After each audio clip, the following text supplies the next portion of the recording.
नमस्कार साथियों, क्या हालचाल है। तो आइए शुरू करते हैं अपना लेक्चर। तो भाई, एक मिसकंसेप्शन जो बंदों के अंदर है वो बहुत ज़्यादा ये है कि आखिर जो हमारी सिंगल फेज होती है ना, सिंगल फेज सप्लाई होती है जो, वो 220 वोल्ट होती है या 230 वोल्ट होती है या 240 वोल्ट होती है। भाई देखो, हर एक पॉइंट पे चर्चा करेंगे डिटेल के अंदर। ठीक है, आपने ऐसी वीडियो नहीं देखी होगी दोबारा। तो देखो, शुरू करते हैं।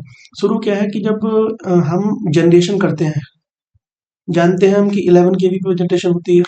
ठीक है, फिर इसको क्या किया जाता है, स्टेप अप किया जाता है। ठीक है, यानी 11 केवी से 132 765 केवी तक, मैक्सिमम 765 केवी तक क्या है, बढ़ाया जाता है। फिर आगे जाके इसको क्या है, स्टेप डाउन किया जाता है। ठीक है, तो यहीं पे दो टर्म निकल के आते हैं, एक प्राइमरी ट्रांसमिशन और एक सेकेंडरी सेकेंडरी ट्रांसमिशन। और इसके बाद फिर हम करते हैं प्राइमरी डिस्ट्रीब्यूशन और फिर सेकेंडरी डिस्ट्रीब्यूशन। हमारी जो इलेक्ट्रिसिटी का पार्ट है वो सेकेंडरी डिस्ट्रीब्यूशन का पार्ट है। तो मैं इतना जो दिखा रहा हूँ ना, ये सब क्या है, सेकेंडरी डिस्ट्रीब्यूशन का पार्ट है। सेकेंडरी डिस्ट्रीब्यूशन कितनी होती है, 11 kV टू 415 वोल्ट। अब मैं इस पर भी बात करूंगा कि 415 होती है, 440 होती है या फिर 400 वोल्ट होती है। इस पे डिटेल नेक्स्ट लेक्चर आएगा। ठीक है, पहले बात करते हैं कि इस वाली सप्लाई जो सिंगल फेज है ना, इसमें क्या जो कंफ्यूजन है बंदों का। ठीक है, अब देखो, मैंने बताया आपको कि 11 केवी इनकमिंग आती है, तो यहाँ पर क्या है, थ्री फेज थ्री वायर क्या है, इनकमिंग आई है। ठीक है, अब ये रखा हुआ है हमारा डिस्ट्रीब्यूशन ट्रांसफार्मर। ठीक है, ये कन्वर्ट कर रहा है 11 kV टू 415 वोल्टेज के अंदर। ठीक है, अब यहाँ से हमारी ये जो आ रही है ना, एवी केबल आ रही है, जिसे बोलते हैं एरियल बंच्ड केबल, जिसके अंदर एक फेज होता है, वो सॉरी एक आर होता है, वाई होता है, बी होता है और न्यूट्रल होता है, यानी कि चार तार।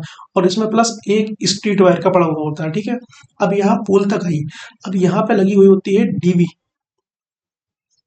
Distribution box. ठीक है, अब वहां से हम क्या है, अपने घर में हमें सिंगल फेज चाहिए तो मैं सिंगल फेज लेता हूँ, किसी को अगर थ्री फेज चाहिए तो वो थ्री फेज ले रहा है।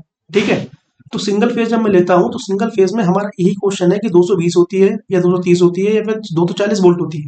ठीक है, तो भाई देखो, इंडिया के अंदर जो प्रेजेंट टाइम में स्टैंडर्ड चल रहा है, ठीक है, BIS के अनुसार, ठीक है, वो 230 वोल्ट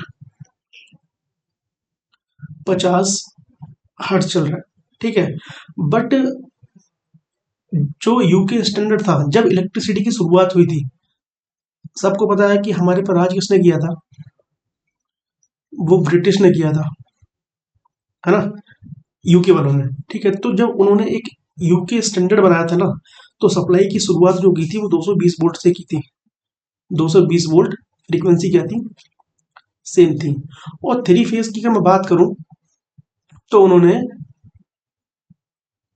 380 वोल्ट रखी थी। ठीक है, अब ये तो उस समय की बात थी, फिर इसमें चेंजेस आए। फिर चेंजेस के बाद 230 हुई। ठीक है, फाइनली फिर उसके बाद में बोलने लगा कि 10% एक्सेप्टेंस वैल्यू होनी चाहिए, कि इसको मतलब 230 का 10% कितना होता है, 207 से 253 वोल्ट इनके बीच में होगी। तो भाई ये सब क्या है, वेरिएशन चलता रहता है लोड के अकॉर्डिंग। तो ठीक है, लोड के अकॉर्डिंग वेरिएशन चलता रहता है, तो इसीलिए हमारी 230 वोल्ट से लेके 240 वोल्ट के बीच में सब ठीक है, वो वेरिएशन चलता रहता है। आप प्लस माइनस क्या है, 10% एक्सेप्टेंस वैल्यू क्या इसकी ले सकते हैं। अगर डिटेल में समझना है तो आओ कुछ पॉइंट डिस्कस करते हैं। ठीक है, ये देखो, पहला पॉइंट क्या है, देखो, ये जो ब्रिटिश लेगेसी थी ना, इन्होंने क्या स्टैंडर्ड किया था, फिक्स 220 वोल्ट। ठीक है, जब भारत में बिजली व्यवस्था ब्रिटिश काल में शुरू हुई थी, तब यूके स्टैंडर्ड के अनुसार घरेलू वोल्टेज कितनी थी, 220 वोल्ट 50 हर्ट्ज रखी थी। ठीक है, उस समय 220 वोल्ट सिंगल फेज और 380 वोल्ट थ्री फेज सिस्टम चलाया था। ठीक है, इसलिए क्या कहते हैं, अब भाई जब 220 वोल्ट के अकॉर्डिंग तुमने सप्लाई सिस्टम डिजाइन किया है, तो जितने भी हमारे इक्विपमेंट्स होंगे ना, डिवाइसेस होंगे, वो इसके अकॉर्डिंग जाहिर सी बात है डिजाइन आप करोगे। ठीक है, फिर उसके बाद में आता है IEC, 1980 के अंदर, यानी कि इंटरनेशनल इलेक्ट्रोटेक्निकल कमीशन, इसने क्या तय किया कि सभी देशों को एक समान वोल्टेज सिस्टम होना चाहिए, ताकि जो इक्विपमेंट्स है ना उनको ग्लोबल कंपेटिबिलिटी बढ़ा सके, ठीक है, बढ़ सके। तो फिर उसी के अकॉर्डिंग यहाँ पर ये तो सिस्टम चल रहा था। फिर उन्होंने सिफारिश की थी इस वोल्ट में, ये 230 से 240 वोल्ट में।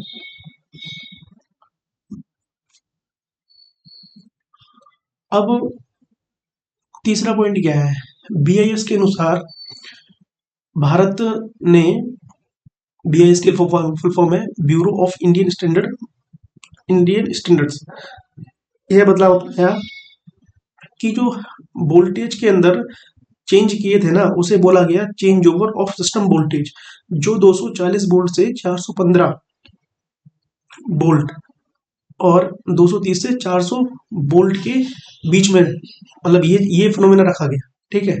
अब क्या है कि पर यह, अब दूसरा पॉइंट क्या है, यह बदलाव कीप्ड इन अब्सेंस, यानी कि पूरी तरह लागू नहीं हो पाया, ठीक है। इसका मतलब ये था कि पुराने भारत में पुराने जो इक्विपमेंट थे ना वो 240 वोल्ट और 230 दोनों ही पैरेलल डिफरेंस चल रहे थे, समझ रहे हैं। फिर इसके बाद में चौथे पॉइंट की बात करें तो इसमें क्या था कि एक्चुअल डोमेस्टिक सप्लाई थी ना जो, वो फिक्स नहीं रहती कभी भी। आप जानते हो कि लोड के अकॉर्डिंग ये वेरिएशन चलता रहता है। तो जो बीआईएस, जो मैंने शुरू में बताया था कि बीआईएस के अनुसार 10% जो है वो एक्सेप्टेबल वैल्यूज आप कंसिडर करोगे, ठीक है। तो 230 का जब 10% आप निकालोगे ना तो 207 से 253 वोल्ट तक जा सकता है। तो इसलिए कुछ कुछ जगह मीटर पे 220 वोल्ट दिखता है और कुछ जगह 240 दिखता है, ठीक है। अच्छा, अब फाइनल कंक्लूजन की बात करें तो भारत में जो घरेलू वोल्टेज है ना, वो ध्यान रखना 230 वोल्टेज ही आता है। और फ्रीक्वेंसी कितनी होती है, 50 हर्ट्ज होती है। फ्रीक्वेंसी क्या होती है, नंबर ऑफ कंपन पर सेकेंड, यानी एक सेकेंड में 50 बार ये वेव क्या है इस टाइप से सर्कुलेट होगी, ठीक है। और प्रैक्टिकली अगर रेंज की बात करूँ ना तो 380 से 440 तक इसके बीच में वोल्टेज कुछ भी रह सकती है, ध्यान रखना, ठीक है। पर ध्यान रखना कि हमेशा हमने जो पढ़ा है वो यही पढ़ा है कि 230 वोल्ट 50 हर्ट्ज ये सप्लाई होती है। और जब जब डेल्टा टू स्टार, यानी स्टार में क्या होता है, जो लाइन वोल्टेज, सॉरी, जो फेज वोल्टेज होता है ना, वी एल बाई रूट 3 होता है, ठीक है। तो यहाँ पर फेज वोल्टेज क्या है, 230 है, और रूट 3 से मल्टीप्लाई करोगे ना तो लाइन वोल्टेज जो निकलेगा वो लगभग 398.36 के आसपास, इसको ही 400 कंसीडर करते हैं, समझ रहे हो। तो सिंगल फेज जो सप्लाई थी वो 230 के अकॉर्डिंग हमारे यहाँ सारे इक्विपमेंट डिजाइन करे जाते हैं, और थ्री फेज जो सप्लाई है ना वो क्या है 400 वोल्ट के अकॉर्डिंग डिजाइन किए जाते हैं। अब वेरिएशन तो चलता रहता है इसके अंदर, फ्लक्चुएशन तो चलते रहते हैं, ठीक है।